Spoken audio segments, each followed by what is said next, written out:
Claro, y a ver, acá estamos viendo acuérdense que aquí el año pasado se aprobó la ley de la prohibición de corte y la suspensión del cobro de servicios básicos, que no está incluida ni internet ni teléfono, cosa que yo lo encuentro pésimo, porque lo que necesitan ahora los chicos para estudiar y todo, para hacer los trámites del IFE e internet. Y ahora se está viendo nuevamente en el Congreso renovar esta ley entonces de que prohíbe la suspensión y de postergar. Esta ley es postergar el pago de servicios básicos. ¿Pero qué pasa? Que ya llevamos un año de pandemia. ¿Qué va a pasar si la gente no tiene plata para pagar esos servicios básicos? Deberían haber empezado a pagar ahora en marzo. Entonces ahora se está diciendo, bueno, ¿qué vamos a hacer? Y eso es lo que está planteando aquí el senador Pizarro. ¿Vamos a de verdad volver a posponer el pago de servicios básicos o deberíamos hacer un sistema donde se repacte y se bajen las tarifas incluso? Hay políticas de congelación de precios, hay otras cosas que se pueden hacer, porque lo que estamos haciendo aquí todo es pateando la deuda para adelante. Y las familias van a quedar con deudas de un año de agua, un año de luz. Entonces la verdad es que se está generando solo un problema mayor cuando tengan que pagarse todo eso, porque la capacidad, es decir, las personas van a salir de la pandemia más endeudadas, porque justamente le van a estar debiendo a la empresa de luz, a la empresa de agua, y ahí hay también un problema que hay que ver justamente cómo se hace para que esto no ocurra, porque si después de la pandemia se han doblado las deudas, hay que ponerse al día con los servicios de luz, de agua, la situación se vuelve, la verdad que... Sin trabajo. Y sin trabajo. Entonces, ¿cómo hacemos para que esto no sea solamente posponer el pago, sino que de verdad se haga otro sistema que no encalille más a la gente todavía? Entonces, el Estado, en vez de entregar estos beneficios, en vez de conversar, el presidente quizás reunirse con alguna gente para tomar grandes acuerdos nacionales, la gente, ¿qué es lo que piensa? ¿Qué es lo primero que piensa? ¿O qué está pensando? Porque tú lo ves todos los días, es cómo se las arregla solo. No está pensando en que el gobierno lo ayude con el hipotecario, que le ayude con el arriendo, que lo ayude con las cuentas. Está pensando en cómo se las arregla solo. ¿Y qué es lo único que ve al frente, que ve en el horizonte? Su 10%. ¿Ah? Que no es bueno. Porque debería ser al revés, pero donde no hemos logrado conseguir como país, ¿no es cierto?, todos estos beneficios que son estructurales y que están en la columna vertebral de cada uno de los chilenos, de cada persona, ¿no?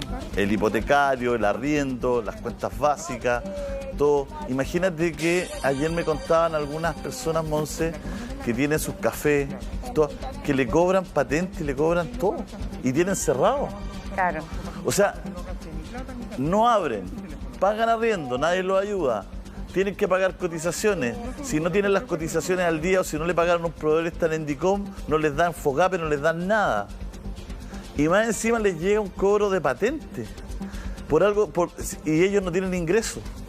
O sea, está, de verdad que es macondiano, es loquísimo, es ridículo, ¿no? Entonces, aquí hay que ajustar algunas cosas que son y que solo el Estado no las va a poder hacer. Y la gente solo las puede hacer si tiene acceso a estos 10% que son dineros más amplios y más grandes. Pero va a tener que haber una conversación un poco mayor, po. Claro. Porque si la conversación de los liderazgos privados es, oye, no demos el 10%, vamos a tener que subir el sueldo, y no es de cómo beneficiamos a los trabajadores, a la gente, todo, estamos en el peor de los escenarios. Claro, porque en el fondo aquí lo que se está pidiendo es también un tema de los precios, ¿no? Porque también hay ciertas cosas que han subido muchísimo. Y hay otros países que en esta situación han hecho una fijación de precios de algunas cosas. Por ejemplo, también servicios básicos. De franja. Claro. Entonces, la verdad es que ahí hay un montón de cosas que se podrían hacer para disminuir la carga cotidiana de las personas. Monse, el gas subió de 15.000 pesos, 16.000 pesos el gas de 15 kilos, subió a 22.000 pesos. Eso representa un alza en promedio, según las distribuidoras, que yo conseguí el dato ayer, de 37,5%. En algunas regiones del país hasta el 40% y 45%. En los galones de de 15 y de 45 kilos. Estamos hablando que en plena pandemia, en plena cuarentena, cuando empieza el frío, una necesidad básica como el gas sube casi el 40%. O sea, ¿por qué primero sube el gas un 40%? ¿No es cierto? O sea, en este minuto hay un diputado, el diputado Calisto, de la Democracia Cristiana, ¿no es cierto?, está pidiendo que se investigue por posible corrupción claro. El tema del gas. O sea, de verdad que yo no entiendo de gas, ¿ah? No entiendo, pero me parece que al menos hay una conversación ahí. Toda la gente tiene que cocinarse, que calefaccionarse, que todo. Hay regiones y comunas en que de verdad que todo es con gas, ¿no es cierto?, con los valores. Entonces, no puede subir algo el 40%. Po. Si han caído en promedio la renta de los chilenos un 40%, no puede algo básico subir un 40%. ¿Quiénes tienen a cargo el gas en Chile? ¿Cuántas empresas son? ¿Quiénes son? Claro, y como en Chile, sabemos que uno es el señor de Cebada de Milagro. El señor Gasco. El señor Cebada de Milagro. Sabemos que. Pero ¿quiénes Pérez son? Cruz, Pérez Cruz. Tienen un interlocutor válido para conversar. El gas, el único que no es regulado, ¿ah? Servicio básico que no es regulado. Entonces, tú también entiendes, a la gente que dice, oye, ¿sabes qué? Mi bono es este, pero mi gas ahora subió esto. Entonces hay ahí un...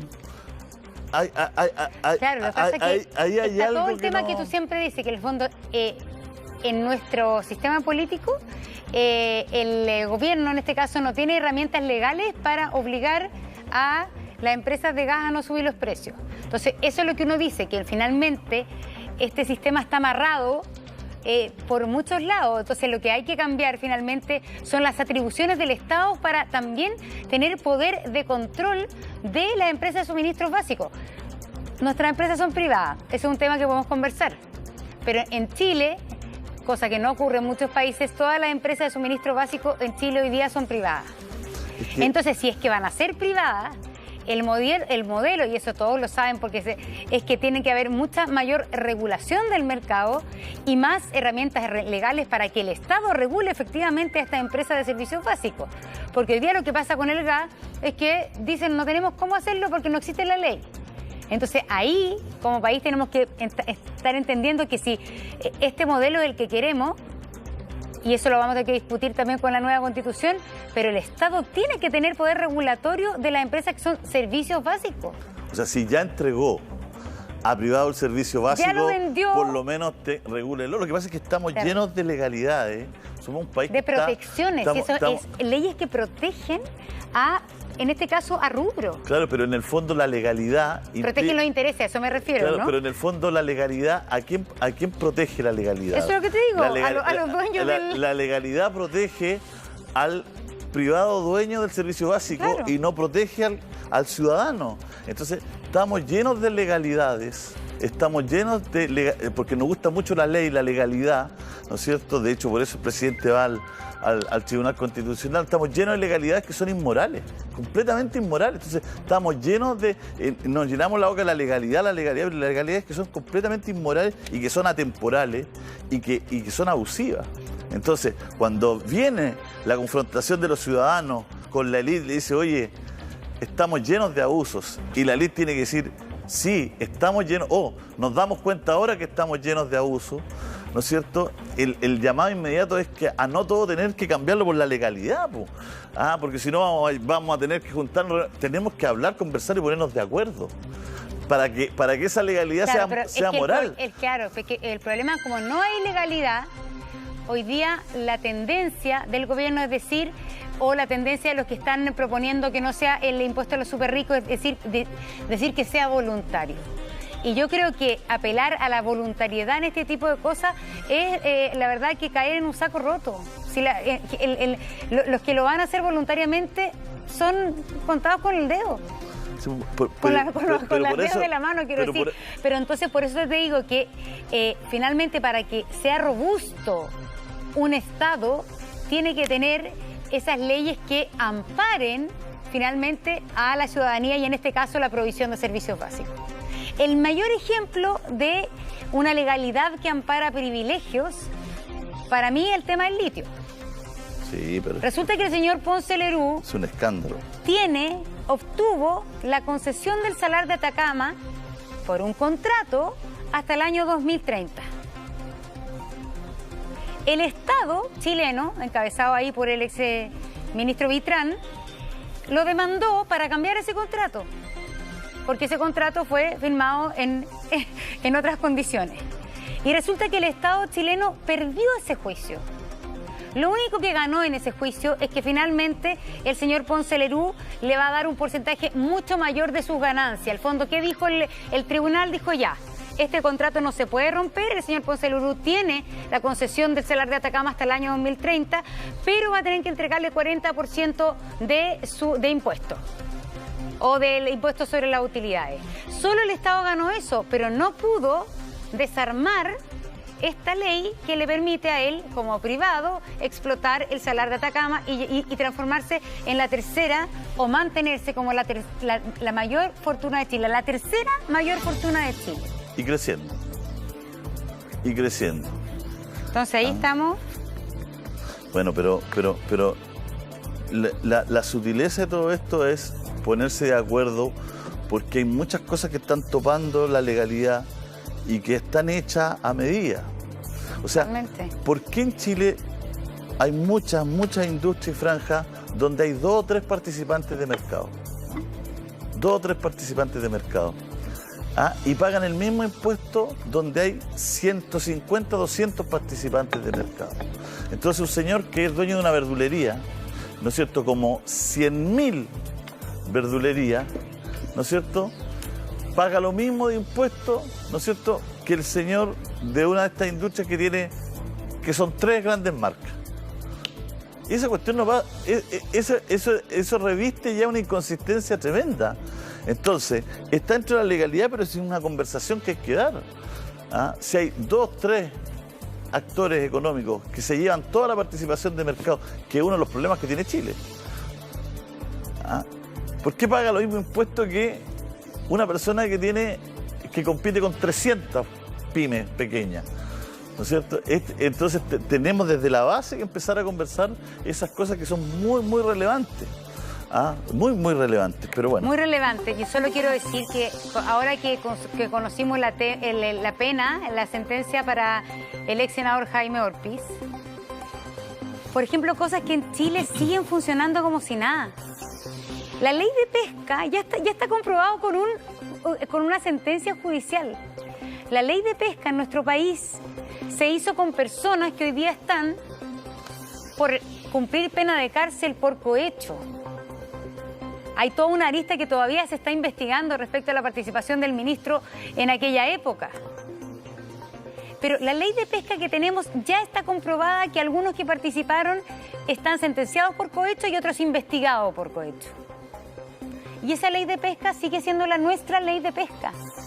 Los diputados, los senadores, finalmente en estos 4 años que lleva el proceso y más, algunos han esbozado, hoy hay que cambiar la ley de pesca y todo, pero ¿cómo no vamos a tener que cambiar una ley de pesca que fue hecha con los intereses de una de las pesqueras más grandes de Chile, que compró a 2 parlamentarios y posiblemente a un ministro también?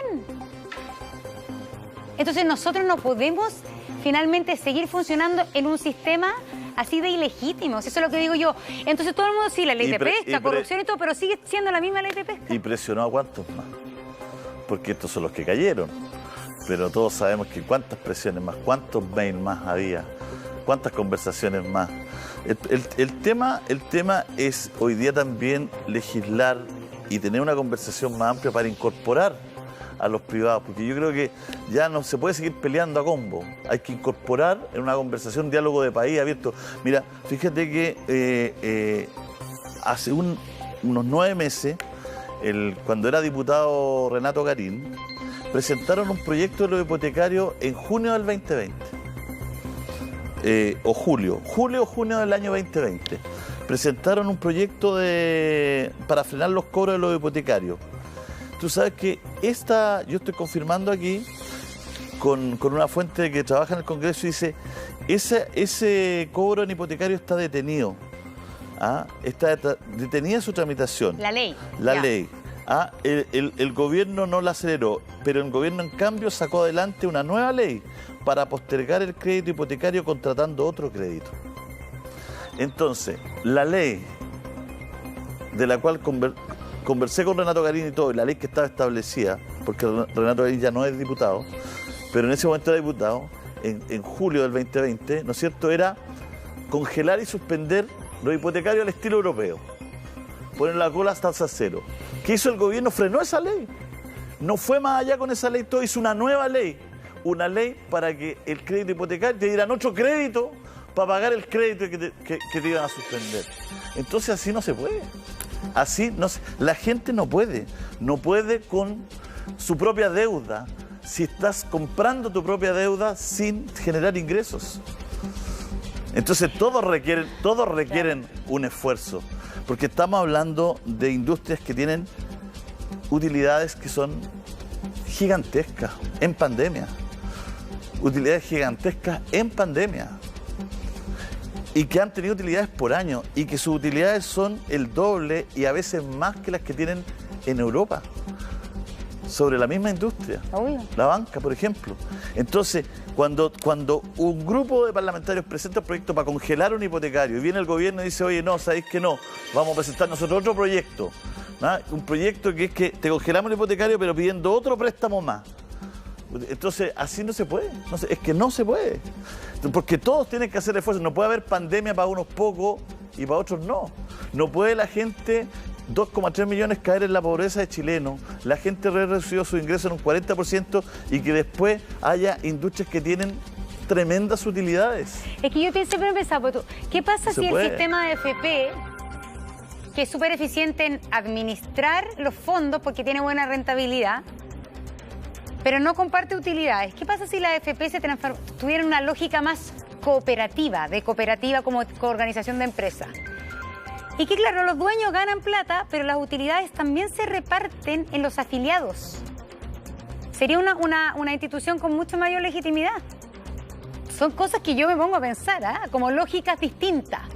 Ya, obviamente que todos sabemos... Como las antiguas cajas que tenían miles de beneficios. Claro, la cooperativa, en el minuto que yo pensaba, sí, pero no sé si me lo pescará algún economista.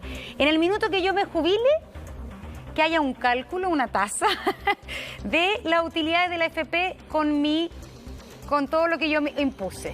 Y que en el minuto de mi jubilación me llegue un porcentaje de las utilidades. Y que claro, el dueño de AFP va a tener otro porcentaje, pero que las utilidades de las AFP también se repartan en los afiliados y no solamente mi pensión esté determinada por la rentabilidad de un fondo. ¿Me explico? Entonces es otro el sistema. Claro. Es que uno es parte de la empresa de alguna manera. Y finalmente esto, ¿por qué es bueno para las sociedades? Porque finalmente tienen que ver con todo lo que quieren las empresas para funcionar. Paz social, fidelidad, buena imagen de marca, todas esas cosas que quizás van a ser menos utilidades, pero son utilidades por otro lado, que va a implicar quizás que el sistema de AFP pueda ser elegido por las personas que quieren estar en él, porque es una empresa más cooperativa, con mejor imagen, otros pueden estar en el sistema del Estado. Para eso tendría que tener otra lógica la administradora en sí misma. Pero es que lo obligas por ley, po. Claro, no, yo nunca estoy diciendo que eso no es voluntario. Pensemos la AFP, pero si la AFP tienen ese nivel de margen de utilidad, ahí hay claramente algo que se puede repartir mejor. Claro, y van a seguir teniendo utilidades para los dueños y todo, pero repartamos las utilidades. Porque finalmente, si el problema es que eso llega a las pensiones, pero el problema es que en Chile está todo teñido por el sistema económico más neoliberal que hay, que es maximizar utilidades. En todo tú lo ves, Monse, la maximización de utilidades está, no sé si es una generación, una capa de líderes, de economistas, de todo. Eso se llama Chicago Boy. Vean el documental de la Carola Fuente. Pero es un grupo en que implantó en Chile todo, maximizar utilidades a costa de reducir, ¿no es cierto? Bueno, no quiero dar la lata, pero el tema es que cuando ya eso pasó del supermercado a la mayonesa, de la mayonesa a la fruta, de la fruta a la salud, de la salud a la educación. O sea, está todo teñido por lo mismo. ¿Sabes qué? Voy a recomendarlo, les voy a recomendar porque a la gente aprecia mucho cuando uno le recomienda los documentales. La Carola Fuente, una gran periodista, hizo un documental sobre los Chicago Boys, que son el modelo de Chicago, del cual a la escuela fue Joaquín Lavín, fueron muchos próceres, podríamos decir, del sistema neoliberal. Y ahí hablan una cosa que, ¿lo viste tú, Julio, no? Sí. Ahí hablan una cosa que vale mucho la pena, que es Milton Friedman, que es como el padre de los Chicago Boys, vio que, es decir, sí, ni siquiera él soñaba con un país como Chile que aplicara de manera tan ortodoxa los preceptos de la escuela de Chicago. Entonces él, cuando más viejito, estuvo mucho en Chile, era amigo de todos los economistas que estudiaron allá, y él se asombraba, y él dice ahí, se asombraba de cómo había un país que realmente aplicó con esta ortodoxia el modelo de Chicago. Entonces por eso el sistema chileno es tan extraterrestre dentro del mundo. Porque no hay, a ver, les voy a recomendar el documental bueno, pero el problema es por qué permitimos eso en todo, ¿caché? Sí, o sea, maximizar utilidades, mínimo de inversión y la reducción de los costos, y el ser humano, prácticamente el trabajador explotado, que queda manifiesto en esta última entrevista. Todo es el mismo modelo.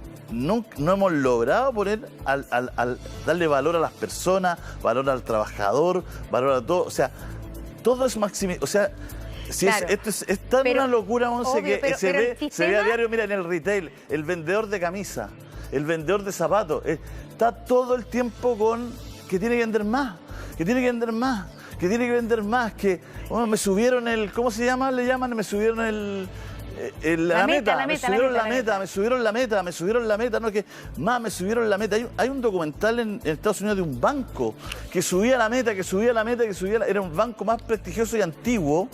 Aquí fue un escándalo, porque al final, porque una señora, una latina, sacó la cuenta y dijo, oye, si todos vendemos 100 cuentas a la semana y todos somos 10, oye, en 8 meses le vamos a haber vendido a todo el pueblo, a toda la población de Santa Martita, no sé dónde era, y ella puso un reclamo, porque ella se podía poner un reclamo, ella como trabajadora dijo, oye, aquí me están a mí haciendo vender y meta y vender, y al final le terminaban, salían a la calle, en Estados Unidos esta cuestión, pues, salían a la calle y le vendían al señor que estaba trabajando, martillando una cuestión, quiere tener una cuenta, todo, y tú sabes que en Estados Unidos las cuentas asociadas están prohibidas.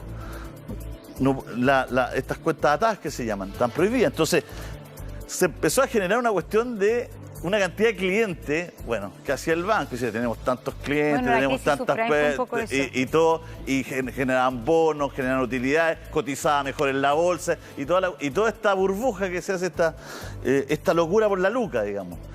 Entonces, pero acá también es lo mismo, la maximización de utilidades, claro, pero con mínimos de inversión, pues se ve en los colegios. Sí, pero o sea, mira, esa lógica está en los colegios, ¿cómo se llaman? Subvencionados. Los particulares sociales, ¿qué eso quiere decir? Lo que pasa es que en el fondo, para que entendamos como la lógica neoliberal, la lógica de la escuela de Chicago es el libre mercado al 100%. Entonces, que no haya regulación de los mercados. Entonces, cuando uno dice que en Chile se privatizaron los servicios básicos, pero además en Chile no se crearon las leyes para regular el mercado de los servicios básicos, por ejemplo. Entonces, el gran tema aquí es que nos hemos ido topando con estos 30 años de democracia, que no hay leyes que se regulen el mercado. Y la única manera de verdad de preservar la libertad de competencia, pero con igualdad de condiciones, es con leyes. Por eso en Chile han habido tantos temas de colusión, porque finalmente antes la Fiscalía Nacional Económica no tenía ningún poder, cada vez ha tenido legalmente mayores atribuciones. Eso ha permitido que finalmente la supuesta libertad de los Chicago Boys no funciona, porque al final se coluden. Entonces la libre competencia que supuestamente podría implicar que el chico, el comerciante chico compite con el mediano, etcétera, eso no se da porque llegan los grandes, se coluden y se va a las pailas el modelo neoliberal. Entonces falta mucha regulación. Y yo me acabo de acordar cuando yo era chica, cuando ya se llegó al sumum del modelo neoliberal y de la competencia descarnada fue cuando Pinochet en algún momento dijo que el transporte público, yo no sé si te acordáis de eso, Julio, que el transporte público no iba a tener tarifa fija. Transporte público que es privado en Chile y que era privado en Pinochet también. Entonces, ahí me acuerdo que se planteaba que la micro te podía una cobrar 10 pesos y otra 5 pesos y que tú como usuario podías elegir qué micro tomar según la más barata. ¿Se imaginan lo que era eso? Lo perverso que llegaba al punto del neoliberalismo en el momento en que se implanta el modelo. Entonces, claro, esto de la libertad en lo económico es justamente lo contrario a la regulación, porque todo mercado requiere ser regulado. Y cuando hablamos de los servicios básicos, requieren ser regulados. Si no, finalmente, porque para garantizar el suministro a la población, tienes que tener una ley que lo garantice y que regule el mercado, porque además como son monopolios, porque uno solamente tiene una compañía de agua en su casa. Lógico. Tú no puedes elegir entre 3 compañías de agua, tienes una. Como es un mercado monopólico y de servicio básico, requiere de una regulación, pero que de verdad garantice precio, calidad, accesibilidad a quienes son los que pagan obligadamente, porque no tienen dónde elegir ese servicio básico. Pero, por ejemplo, esa pelea se dio en el gobierno Bachelet y también la siguió dando Piñera en el gobierno Piñera, por lo menos en la electricidad, en la distribución. Que se pudiera elegir, que tú dijeras, oye, ¿sabes que yo quiero esta otra, que compitieran? Porque hoy día tú no compites, tú estás en tu casa y te llega una y te llegó esa y tuviste que morir con esa. ¿Ah? Y pueden hacer contigo un queque, porque te pueden pasear, te pueden hacer lo que quieran. Entonces, se dio esa pelea y yo no sé en qué quedó. Estaba la pelea. Una vez me acuerdo de haber entrevistado a Navarro, creo. O a Máximo, no recuerdo, Máximo Pacheco parece. Y las cifras diarias de utilidades de Enel, auspiciados nuestros, gracias por estar con nosotros, eran impresionantes. Diarias, Monse, diarias. Era un número impresionante, pero que impresionante. Entonces, él los tenía todos porque había sido ministro, parece. Entonces tenía toda una serie de papeles que, por supuesto, era muy cauto darlos públicamente. Entonces, claro, ahí hay una empresa que finalmente en algunos sectores de la energía actúa monopólicamente. Y ahí es donde tú dices, o sea, ahí, si ya entregó el país, ¿no es cierto esto? Por lo menos tiene que ser habilidoso, vamos a usar la palabra habilidoso, ¿no es cierto?, para hacer buena regulación, para repartir bien utilidades, para generar bienestar en la población, ¿no es cierto?, si hay desmedro en algún tipo de problemas ambientales. O sea, hay que también repensar todo esto. Y lo del gas es hoy día un escándalo que está silenciado porque los medios están en otra, todo, pero en la cotidianidad de la gente es un escándalo. O sea, un servicio básico como el gas no puede subir un 40% de golpe y raja de un día para otro en pandemia, en cuarentena. Eso no puede ser. Y el presidente tiene la facultad en un estado de emergencia de poder decir, oye, esto es básico. Entonces, esto pasa aquí todos los días. ¿Y por qué pasa? Esa es la gran pregunta. ¿Por qué pasa? ¿Qué pasó? ¿Qué pasó ahí? ¿O por qué no hay una explicación? Bueno, ¿O por qué no hay una conversación? Eso se llama... todas esas cosas la empresa del gas van a creer que soy una roja, no sé, pero todas son consecuencias de la dictadura. Si esas cosas en Chile, en la dictadura y la posconcertación, que finalmente se creyó, se privatizaron o se regalaron, como al señor Ponce Lerú, los bienes que eran públicos. Porque se regalaron. Y después Ponce Lerú... Es decir, la Corfo, la CONAF, la cantidad de hectáreas que tenía, que eran de la CONAF, y cuando él fue director de la CONAF, no me digan que se la compró a precio huevo. Pero, Monse, después, además... el supuesto capitalismo, un segundo para terminar, el supuesto capitalismo popular, cuando en Chile se privatizaron las empresas de servicios básicos, se inventó el nombrecito de capitalismo popular, donde quienes trabajaban en esas empresas iban a poder, el fondo era una manera de repartir la riqueza, y dijeron que quienes trabajaban de la empresa iban a poder comprar acciones muy baratas. Entonces los 100.000 trabajadores, no, 50.000 trabajadores de Chilectra iban a poder ser dueños de Chilectra, pero resulta que la primera opción, la preferencia en la compra de esas acciones, fue de los gerentes. Y hoy día el origen de muchas de las fortunas de hoy día en Chile son del famoso capitalismo popular, donde hoy día los ricos eran los gerentes de las empresas del Estado y que tuvieron prioridad en comprarse las acciones de las empresas que se privatizaron. Entonces, eso es lo que uno no tiene que olvidarse, que ahí hay Chile está sentado en bases súper complejas. Un segundo, a ver, la película se llama Chicago Boys, por Carola Fuentes, el documental. Tengo que chequear porque no está en Netflix, creo que está en YouTube. Así que les voy a contar ahí porque a harta gente uno le pregunta después qué documental. También en el Instagram mío, en la tarde ¿podríamos verla al tiro? Porque sí. ¿La podemos poner o no? Veamos la película. _Monse Álvarez, y ahí voy a subir en mi Instagram dónde la pueden encontrar, porque las plataformas que me salen aquí no todo el mundo las tiene. Es bien interesante lo de Ponce Lerú, que tú lo pongas en la mesa porque es la pequeña historia de Chile.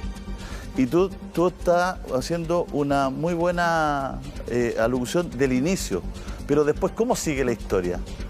Con historias de corrupción, con historias de platas políticas. En el fondo logra conservar el imperio mal habido, logra conservar el imperio. ¿Cómo? Mira, recuerda que Pablo Wagner fue procesado por cohecho. Acuérdate que Pablo Wagner fue procesado por cohecho. Que era el subsecretario. ¿Quién era Pablo Wagner? Era el subsecretario de la época de minería, que le adjudicó el litio a Ponce Lerú. Entonces, después él fue, en honor a la verdad, fue extrañamente absuelto, pero fue condenado por algunos delitos tributarios, que al no declarar lo que le pagaban por debajo. ¿No? Eso más o menos es fácil, ¿no? Lo de Pablo Wagner. Ahí está. Resulta que todos iban y de todos los sectores pasaban el sombrero a Soquimich. Y nos fuimos descubriendo que no solo la derecha, sino que también todos pasaban ahí. Entonces, finalmente tenemos una persona que, como tú explicas al principio, tiene el litio de una manera por lo menos cuestionable, desde la dictadura hasta acá. Después pasa la democracia, ¿no es cierto? Y toda la política le pasa el sombrero. Después se gana, ¿no es cierto?, la concesión del litio cuando era un subsecretario que fue procesado por esto, salió libre y todo lo que quieran, todo, pero con puros temas oscuros. Entonces, este escenario, de descomposición, a la gente la tiene chata. A la gente la tiene, y la gente que está medianamente informada. Imagínate que hay gente que hoy día se está enterando, puesto a las 10, 3 minutos, porque estos temas se hablan de manera muy de nicho en la televisión. Entonces, pucha, está chata la gente porque finalmente está metido en un modelo que lo aprieta desde el sistema que tiene para poder obtener sus bienes, que es estar sobreendeudado, ¿no es cierto? Porque ese triunfo del sistema, tenerte completamente, desde que está en la UA, porque ahora los créditos hipotecarios son a 40 años. Saliste, ya te tiraron una tarjeta cuando ibas en tercero o cuarto de universidad, entraste y después te ofrecieron una casa y ya te tienen endeudado 40 años. No saque la 40 años, 40 años. Entonces, aquí hay que... tú sabes que el otro día me explicaba un importante ejecutivo de retail que sacan utilidades por vendedor. Tienen todo un sistema de utilidades por vendedor. O sea, cada vendedor de retail tiene que entregar una utilidad a la corporación. O sea, si está esto es una cuestión así ya... Entonces, bueno, hay mucho que conversar y hay muchas cosas que cambiar. Bueno, cambiemos el país. Y para terminar el tema del gas, en Perú, una empresa chilena de gas tuvo un feo revés.